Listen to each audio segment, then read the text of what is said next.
Everyone here today, and I'm going to get straight into it. I'm going to ask you I've got some really cool tools that I'm going to be using today to make this webinar incredibly engaging. But please bear with me because they are new and I'm testing them out. I'm innovating as we're going through this session today.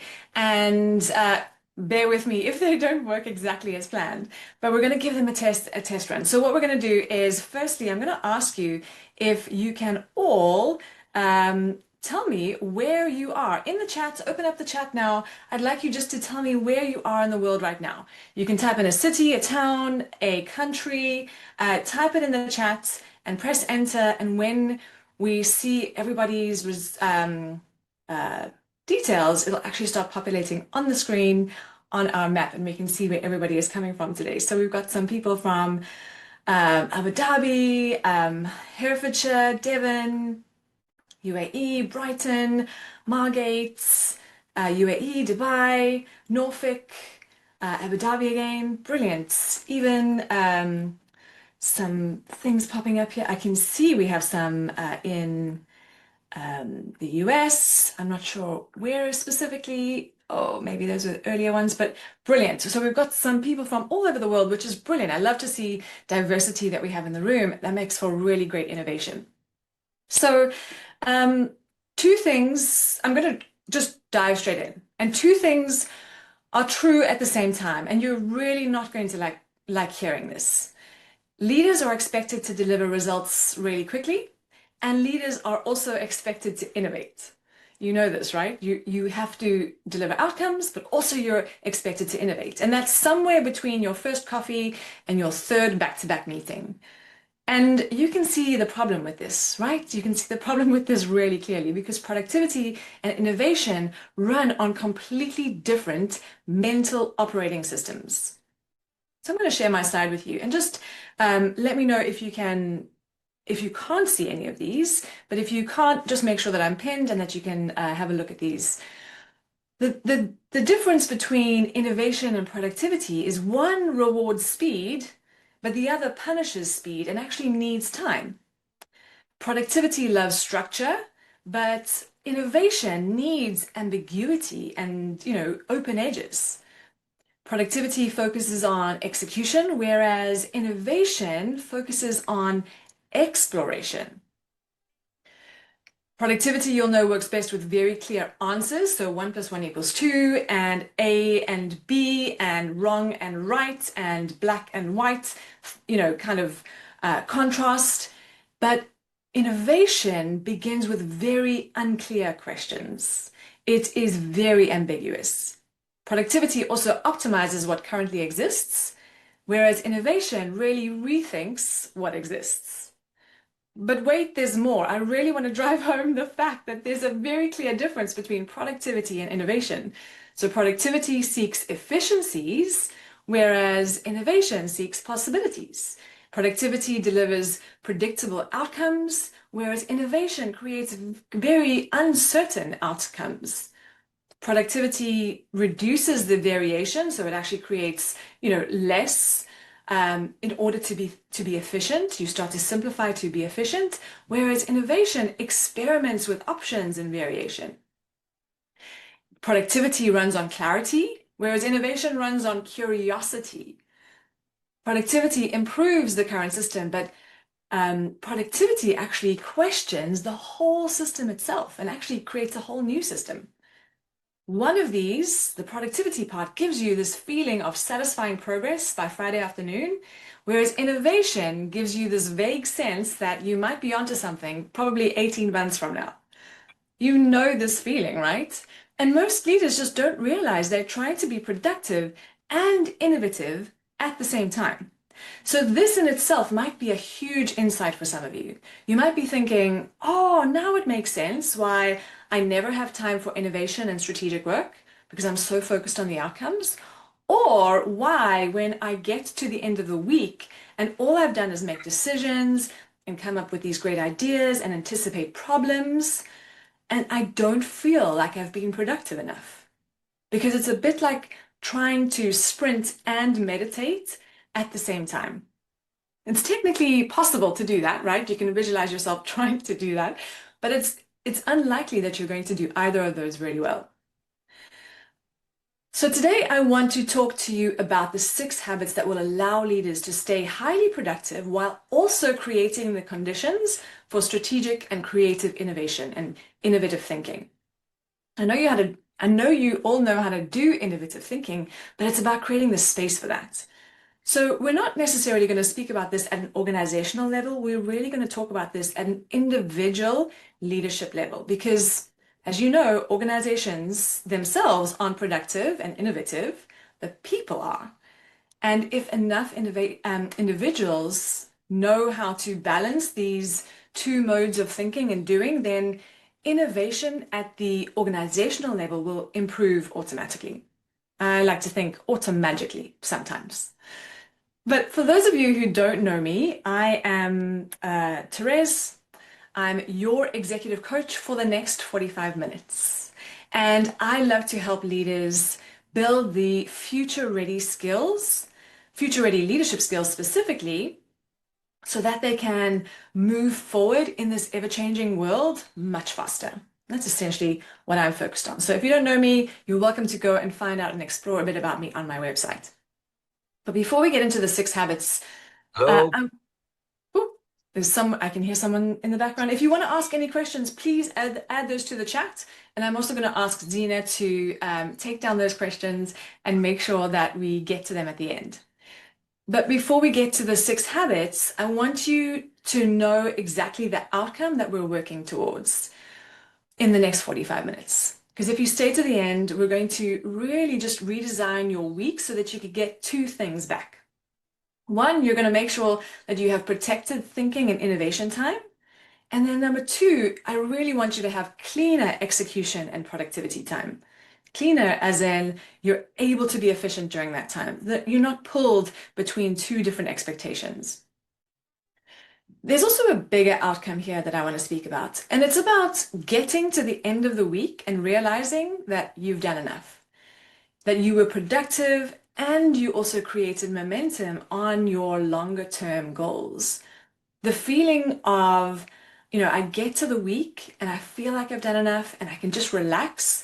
That is one of the biggest results that my clients come to me for. So I'm also going to give you a simple 7-day scorecard so that next week you can actually rate yourself and figure out where you're sitting on this scale of innovation and productivity and if you're balancing both. But you have to stick around to the end if you want to get that scorecard. So I'm going to ask you a really quick question. I want to ask you, let me just get all my functionality working. If you could describe your typical week in one word, what would it be? Just one word. I'd like you to drop that word into the chat. What does that week feel like for you? What does your typical week feel like for you? Tell me. I'm going to take a sip of coffee.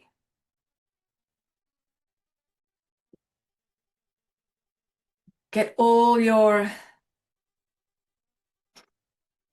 Oh, we got some hectic. This is the word cloud, so we're seeing some hectic happening over here. Get all your words out. How does it feel for you? If you could describe your typical week in one word, what would it be? Drop that word in the chat. All right, so we've got some hectic, unpredictable, relaxed, active, non-stop. Oof. Busy, variable, lots of operational work, challenging, relaxed. Oh, I need to speak to that person. We all need to speak to that person. How was it relaxed? Challenging, active, brilliant. All right. What I love about this is that you can instantly see the range of experiences in the room. Like some weeks, people feel very focused, some feel relaxed, some feel nonstop, some feel hectic. Leadership tends to include all of these different seasons and sometimes often in the same day. You'll know this too. So, what we're going to do is we're going to get started on the habits, but the first thing that I want to share with you really quickly is a story. And you'll probably know this story. It's about a chemist in Minnesota in the 1960s, and his name was Spencer Silver. And he was trying to invent a very strong adhesive glue, but instead he creates the opposite. You couldn't call it super glue. It was more like inadequate anti-glue. And on paper, it was a failure. Well, literally and figuratively. But Silver didn't throw the glue away. He just kept talking about it internally for about 5 years. And he was basically telling everybody, I've made this glue, it doesn't really stick, and I think it might be very useful. And at the time, it was, an idea, but it had no real use. And then down the line, 5 years later, his colleague hears about this and he thinks of his paper bookmarks that keep falling out of his hymn book at church. And he goes to Silver and he says, you know that very low tack adhesive glue that you made? Can I use it maybe to make a bookmark into my hymn book that sticks lightly and then peels off cleanly? This product has now made billions of dollars in revenue. And you'll know this one, right? It's the post-it notes, the hallmark of every innovative person. I love a post-it note. So I know I'm talking your language when I tell you about the post-it note, but there's a lesson in here worth remembering. Silver treated the idea itself as progress long before it had a clear use. And I think that many leaders dismiss ideas too quickly because they cannot yet see the outcome that it's made for.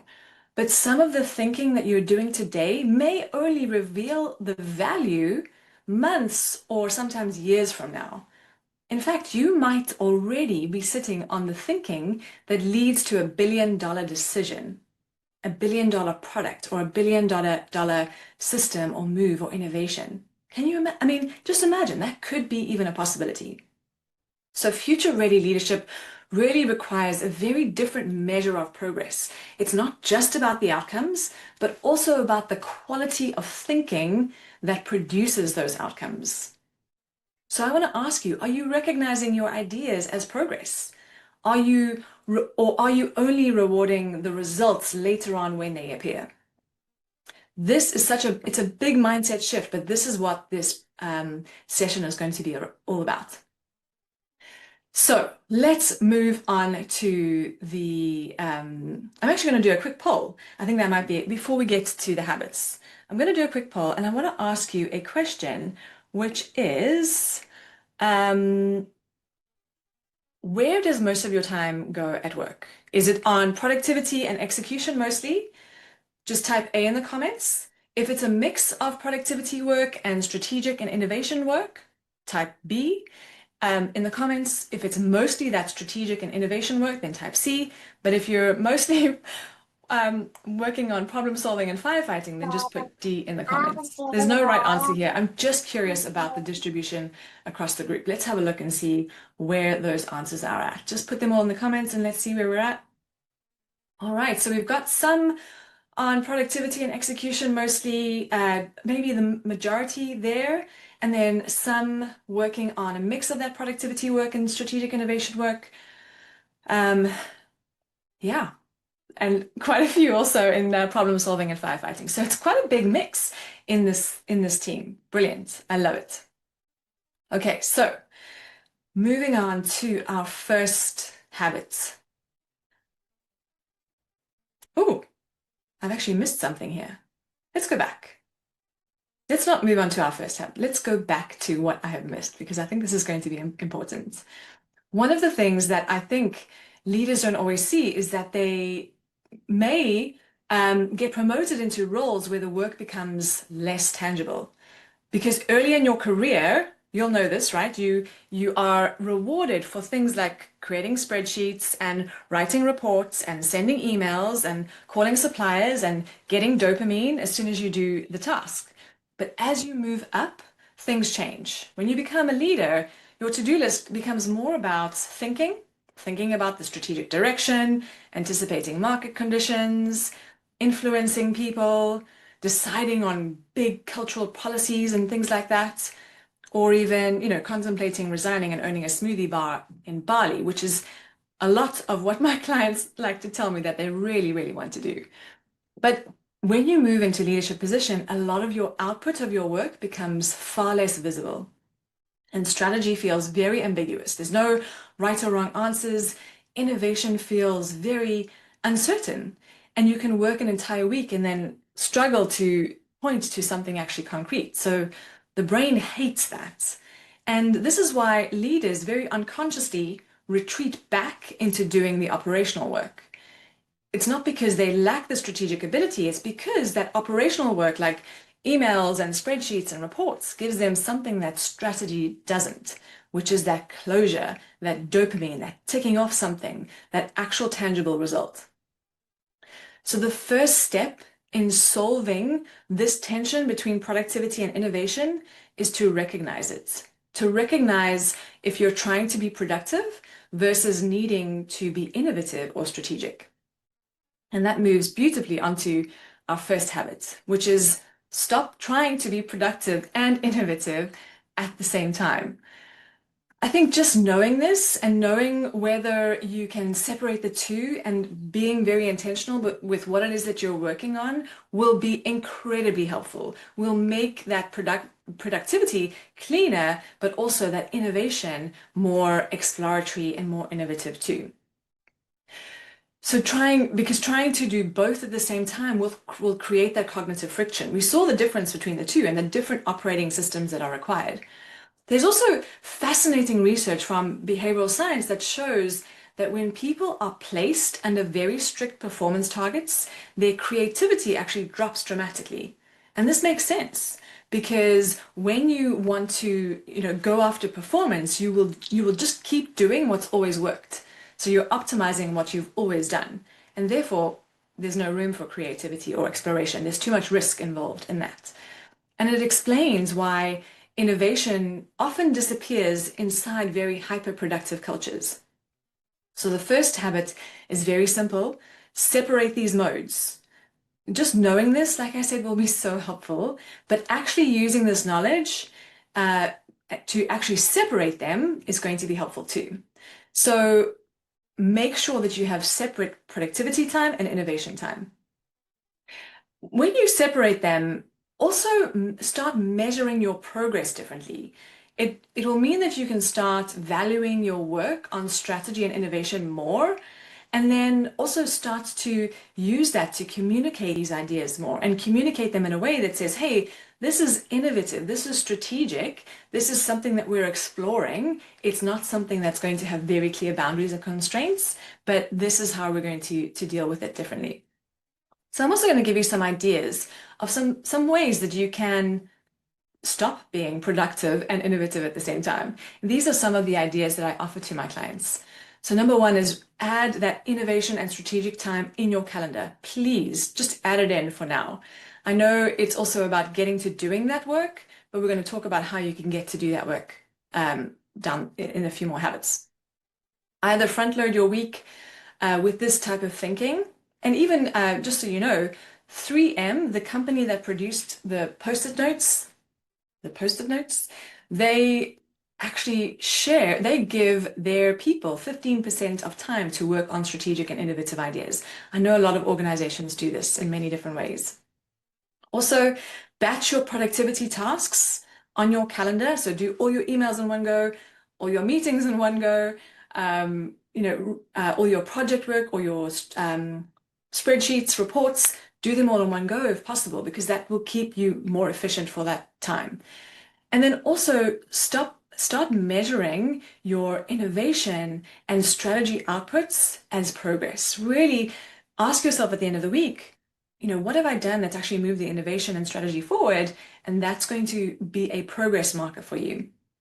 And then one of the other things that I think not a lot of people do is collect your ideas. Whatever idea it is, start collecting it. And then you can also start sharing those ideas, start building on those ideas and create a place that you can search for them. They may be helpful down the line. Alrighty. I think there are some questions here. Alan says, I write a list and then don't use it. I don't know why. Interesting. That's worth coaching on. We can maybe speak about that a little bit down the line at the Q&A. And then Khalud says, recognize where you're doing operational work versus strategic work. The list usually helps me with that, for sure. Have your list and make sure that you can tell the difference. Alrighty, so habit number 2 is optimize for value and not time. I want to correct one of the most persistent myths in leadership. A lot of people say time is money. but that is not true at all. Value is money. حبيبي Value اتنين creation مستخسرش على is تنتين money. ونص. The value تنتين that you ونص. create in products and services أقول لك الساعة is تنتين ونص. is I think someone's not on mute, but we'll leave them to get on mute. But the value that you create in products and services is the money, right? Even at an employee level, your work, the work that you do, even if it's not directly, you can't see it directly impacting the revenue or the value creation for your customers, it is still value creation. And I think we spend a lot of time thinking about time management and I don't have enough time and you know, there's not enough time to be able to complete this task and change takes a long time. I think that really puts a constraint on the fact that value is not created with time. It's created through our thinking. It's not created through the hours that we spend on something. It's on the quality of what we think. And a 2-minute decision or even like a 10-minute thinking can create more organizational value than, putting in 2 weeks of work.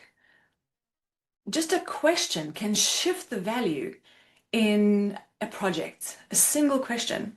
So it's the reason why I love asking my clients questions, because when you ask questions like that really opens up the thinking, you can increase the value that you get. Like a question of how can you increase the value of this meeting while also halving the time spent? That's the type of question I was saying. Then suddenly you're saying like, what is it that I need to do? What is the most important thing I need to say in this meeting in order for me to get the best outcome? It's also why leadership is, really just focusing on being busy and busy all the time because we're so focused on time and not value. So the quality of your thinking and your questions will drive way better strategy and also communication and decision making and also team performance. So if your value comes from hours, I'm also going to show you like a little thing here, right? So if you think about it, if you're working just on time-based work and productivity, the value that you can create, if you're doing the same things over and over again, the value you create is just going to be limited by a ceiling of 24 hours or 8 hours in your working day, or 10 or 12, just depending.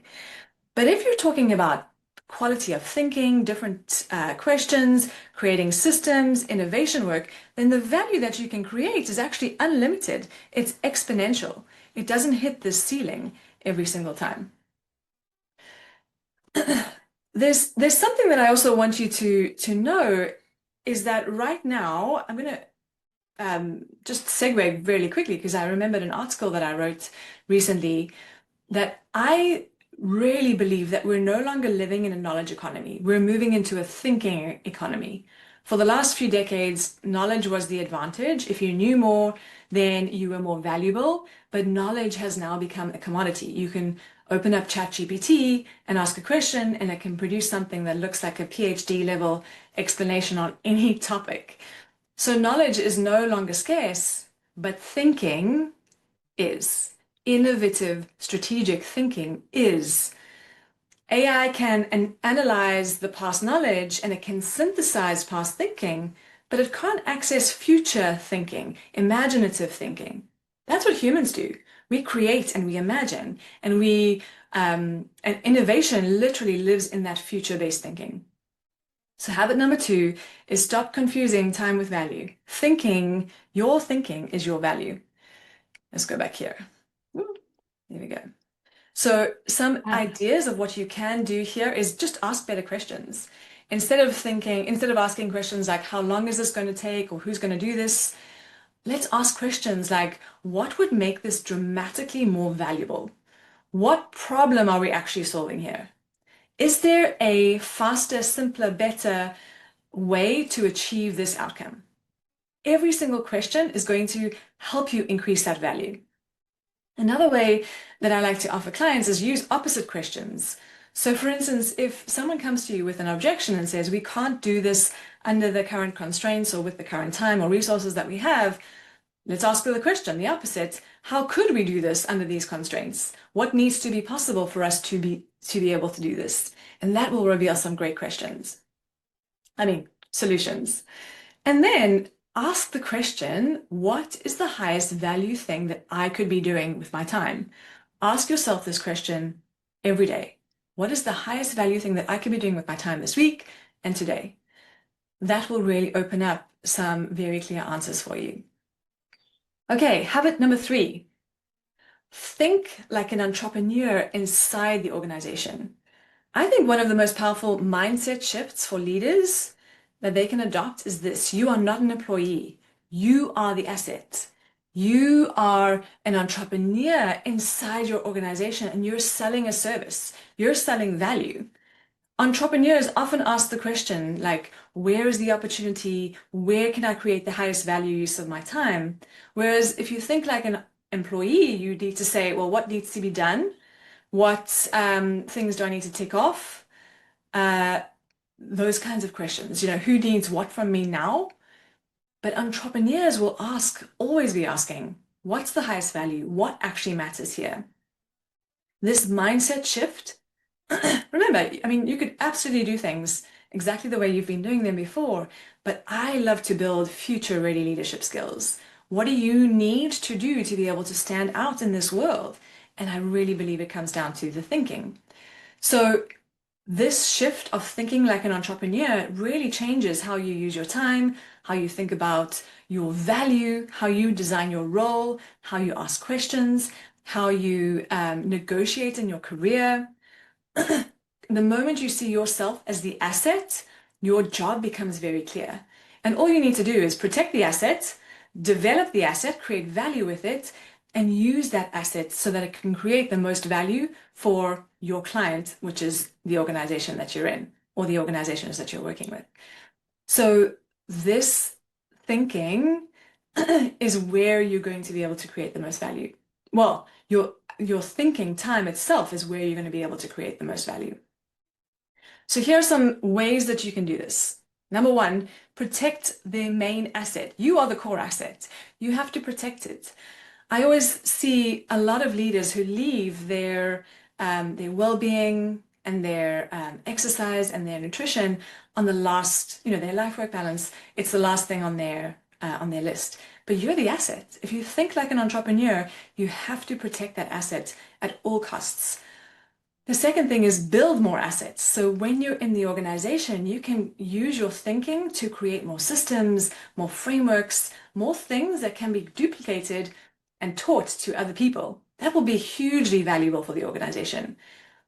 And then also ask, where do I create the most value currently, and scale that. I love to tell my clients, whatever your strengths are, scale them. Just do more of them. Ask people, what are my strengths? And then either teach them, duplicate them, create systems for them, coach people on them. When you can scale that, you're going to add way more value to the organization and your clients. Alrighty.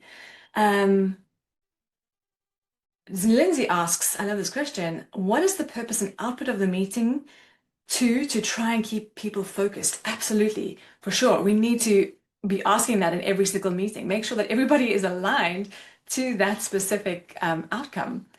Alrighty, let's move on So that, to just to highlight, Lindsay. that comment came from an earlier comment, which I think we all suffer Oh, from, right. around you can't imagine how many meetings that they have to attend on an everyday basis that really Oh, doesn't add value. And I know yes. that I was the same when I worked in corporate. And for me, it was almost about a fear of missing out. And so a few Mm. people suggested options, but if you've got any ideas on Oh, kind of yes. how do you say no to meetings in a nice way if necessary? So good. I mean, that's brilliant. And I didn't see all the other comments that came before that. I was looking really just at the end. For sure, we're actually going to talk about meetings in a second because I think there are some very clever ways. So let me park that for now because I think I will answer that question for you. Habit number 4, and I know I really want to make sure we've got time for questions and answers as well. Habit number 4 is really design your week around energy and not tasks. So remember, it's about value, not time. creating value with your thinking and not time, but also designing your week, if you're the asset, around your energy and not the tasks that you have to do. So this could also be a conversation about meetings, but I think specifically it's about having so many meetings in your calendar. But a lot of people plan their calendar around availability. If you really want to be a future-ready leader, then you have to plan it around your cognitive energy. Did you know that strategic thinking and innovation are actually, they use a lot of metabolic resources in the brain, and they actually require up to 67% more energy than when you're using your brain for other standard working functions. 67%. That is a lot, which means that if you want to do innovative thinking or strategic thinking, it has to be when your brain is fresh.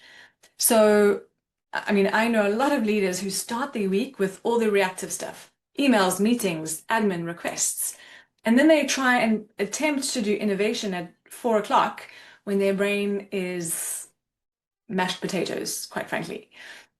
So what I really recommend is front load your week with the thinking if possible. Now, I know a lot of you are in organizations where, you can't always, you have meetings that are already in the calendar and they're already front loaded. This may require some uncomfortable thinking, uncomfortable conversations with your managers, your upline, to say, can we create some space at the beginning of the day that means that we're not doing meetings between 8 and 10 or 9 and 10 in the morning, that we have this space to be able to do some deep work and some strategy work or innovation work. So I always recommend front load your week with thinking, put innovation and strategy in that first cognitive part of your day, and then use the low energy times for execution and productivity work. Those are the things that you've done 100 times and your brain can do them when they're half asleep, whereas strategy cannot. It needs 67% more cognitive power. So Victor says, design your day around your energy as well. I have to do strategic thinking first thing.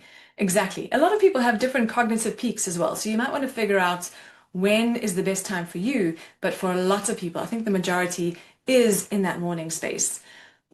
So some of the to-do lists is front load your week with innovation and strategy. Front load your week or your day. If you can take an hour or even 30 minutes before you start your day to do some thinking time, that would be amazing. Also, batch your reactive work. Keep your emails into batch times instead of having to switch to them at random times during the day. And as a rule of thumb, like if you have high energy, that's for your thinking time, medium energy is for decisions, and then low energy is for execution time. That's a simple framework that you can use. But we're going to talk about meetings. I know we're going to answer that question in a second. I think it's going to be the last habit. So hold on to that thought. I really want to make sure that I answer this question for you. Habit number 5 is use movement as a thinking tool. This may not be obvious to everybody, but a lot of innovation doesn't happen at the desk. It happens when you're in motion. It happens when you're moving. German philosopher Friedrich Nietzsche famously said, all truly great thoughts are conceived while walking. And he wasn't very wrong because modern neuroscience also says this. There was a study from Stanford that showed that walking actually increases creativity by about 60% compared to when you're sitting. 60%. That's a lot. That's huge. So movement increases the blood flow, of course, to the brain, and it also stops us from ruminating and overthinking, which means that your brain becomes more capable of making more novel connections. It actually uses a different a part of the brain when it's walking. Your ideas tend to wander, or your thoughts tend to wander. And this is also why maybe your best ideas sometimes appear in the shower or while driving or just before falling asleep. You'll know where your best ideas come from. But this is because the brain solves problems only when it's relaxed enough to enable it to connect ideas freely, to create these novel connections. So one of the habits that I teach my clients is actually a daily strategy walk where you go and you think. You just think. There's no phone, no podcast. You just go for a walk, and you can even take a strategic question or a problem that you want to solve and just let your mind wander. Don't have a specific output in mind, but just have that question in your mind and just think through that question. You will be amazed how often the clarity will appear when you're halfway down the street. You don't have to go out into the streets either. You can just go for a walk around the corridor, put your headphones on, make sure that people don't distract you. But even then, you could still have that thought in your mind and carry it with you throughout the day. That is really one of the ways that you can create more innovation. Innovation just rarely lives behind a laptop. It is actually something that comes to you in sparks throughout the day when you're in motion, when you're doing lots of things. You can also, a lot of my clients also do walking meetings. Which is brilliant for a lot of creativity. And Zena has mentioned the walking track in Dubai Mall. Yes, go to the walking track in Dubai Mall and take a long strategy innovation walk around there. And also, or hold a walking meeting. You'll be able to create some um, creativity and innovation with your team as well. So here are some ways that you can not design your week around your energy, that's incorrect, but to use movement as a thinking tool is take that daily strategy walk. You can also use movement when you're stuck with something. So get up from your desk, walk around, go speak to someone. Suddenly that problem may resolve itself as you're walking around. Hold walking meetings. You can also transition. You can also use transitions between meetings into thinking time. So instead of worrying about something, just bring that thought back of what you're working on or that question you want to answer. Start thinking about that in that transition between your meetings. Sometimes something might pop in your mind as you're transitioning. And then also carry that innovation question or that strategy question with you throughout the week. Alrighty, this is where we're going to talk about meetings. Are you ready? Habit number 6. Before we get there, actually, I'm going to ask a very quick poll. Tell me in the comments, where do your best ideas usually appear? What are you doing when your best ideas usually appear? Type them in the comments. Are you in meetings? Are you at your desk working? Are you walking or exercising? Are you in the shower? Yeah, just let me know. Let's see so let's have a look and see what we got here. So Alan says at the gym, while driving, in a training course, running or listening to music while driving. I think a lot of you need to do a lot more driving. Where else? Before I sleep, unfortunately. Oh, Khalud, I feel for you. I mean, if that's where it's happening, make sure that you have a notebook next to you and you can write down those great ideas. While traveling abroad, of course, because your mind's open and you're relaxed if it's on holiday, or you're just open to all these new places, this diversity. Brilliant. Driving. I think it seems like a lot of you need to do a lot more driving. Like I said, scale the things that work. All right, but it's great, right? We all find our ideas in different places. Let's go to habit number 6. Optimize or subtract. So we're going to talk about your calendar because this is a fine place where a lot of our productivity and innovation gets created. And there's actually only 2 things that we can do with our calendar if we want to create more space for strategic and innovative thinking. We can either optimize what's already there or we can subtract. That is it. That is all we can do. So what we want to be able to do is create more space to be able to think differently and to think more innovatively and spend more time on that thinking. So, like I said, you can only optimize what's already there. If your calendar is in back-to-back meetings, then the only thing that you can do is either optimize it, you can reduce the time or improve the quality in that time, or you can subtract it. That is it. So if you're in back-to-back meetings all day, every day, and you don't have time for strategy and innovation work, my suggestion is really to start thinking about, can you optimize those meetings? Can you reduce a 60-minute meeting to 45 minutes, a 30-minute meeting to 20 minutes? Can you, how can you increase the value of that time? How can you get to the outcome faster? Or how can you subtract it? Um, Subtracting from that calendar is a very different move entirely. And it means that we need to be asking, should this meeting or this task actually exist in the first place? Does it need to happen? What would break if we stopped doing it? Who else could own it? And this is where you start to create really big space. So, I mean, if you look at this calendar, this isn't my calendar, but this is not creating a lot of space, but what you want to be able to do is go into your calendar for the past week and actually see, can I optimize this and can I maybe delete this going forward? That is, I would really say, run a weekly calendar audit on your calendar and actually just see, do I optimize or subtract? Those are the only two things that we can do. So here are some of the to-dos and things that you might want to consider. A weekly calendar audit, optimize or subtract. Ask yourself the question, should this meeting exist?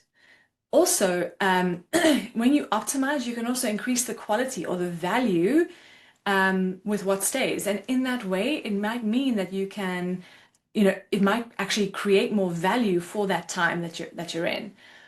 And also protect the space that you have for innovation and strategic time.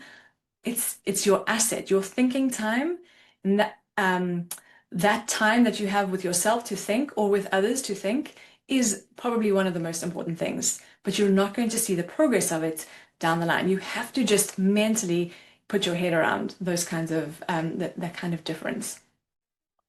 Alrighty, so those are the 6 habits, and I'm going to ask you really quickly. We're going to do one more word cloud. What do you think creates the most value in your organization? For you in your as your role as a leader. So what is it, what is the one thing that creates the most value in your role in your organization right now? I would like you to type that in the comments and we're just going to see what comes up. I'm going to read some of the questions as well. Khalid says, I start subtracting by, does this meeting actually change anything? Oh, that's a great question. So, brilliant. Could this meeting be communicated in an email? Of course. I think those are really powerful questions, and that's exactly what we can do, right? To optimize or subtract. 5 to 10-minute meetings. Hanan, thank you. That's a great suggestion. Alan says, in my previous company, we had lots of stand-up meetings, short and focused. Absolutely, because you can't be standing for a long time. You want to actually get the meeting over and done with. It's like a forced function there. All right, so we've got the most valuable part of your role. What creates the most value in your role as a leader? We've got collaboration, interactions with other colleagues, discussions, communication, empowerment, all of these things, creative space with other colleagues. I'm not sure why some of these things aren't coming up here. Giving permission to fail and learn. Absolutely.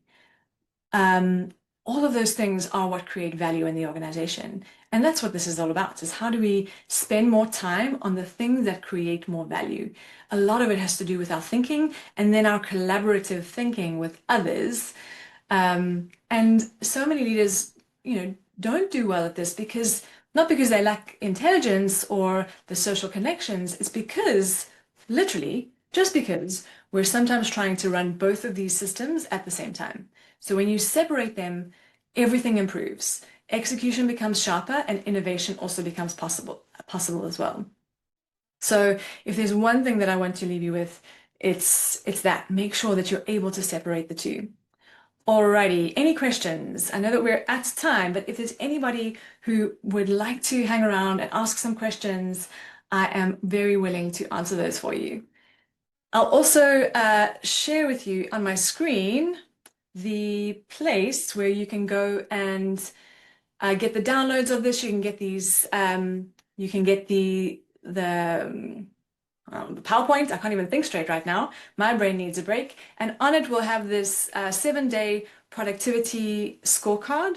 So you'll be able to score yourself on how you're doing every single week on each of these habits. Habit 1, habit 2, habit 3, 4, 5, and 6.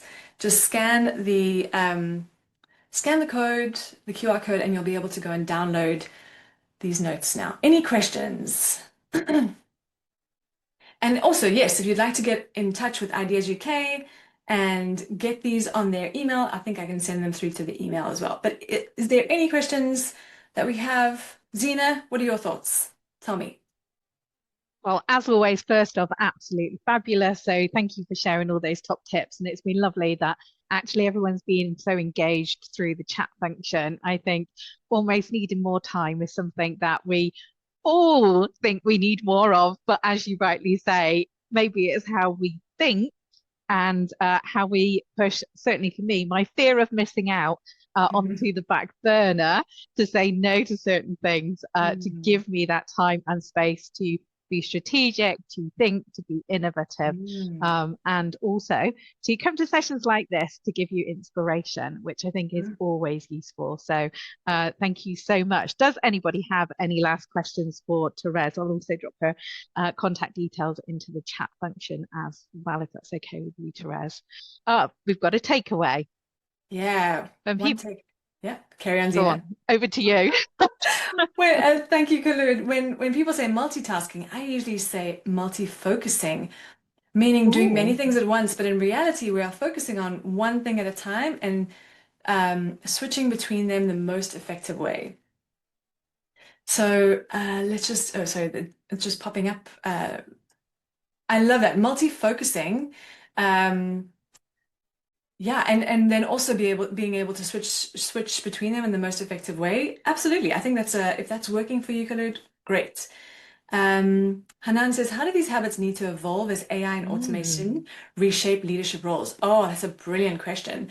I think they always are going to need to evolve, right? I think we're going to get to a space where, things our working day is going to be so different. What the value that we add is going to be very different, which is why I was talking about that shift between no longer being the people who are trying to use knowledge, because knowledge is just a commodity. We can find it anywhere. Anybody can access any knowledge, but it's our interactions and collaboration with each other is going to be where innovation, I think, everybody's role in innovation is going to be so important over the next at least the next few years, because the way that humans think is very different to how AI currently thinks. The questions that we can ask, the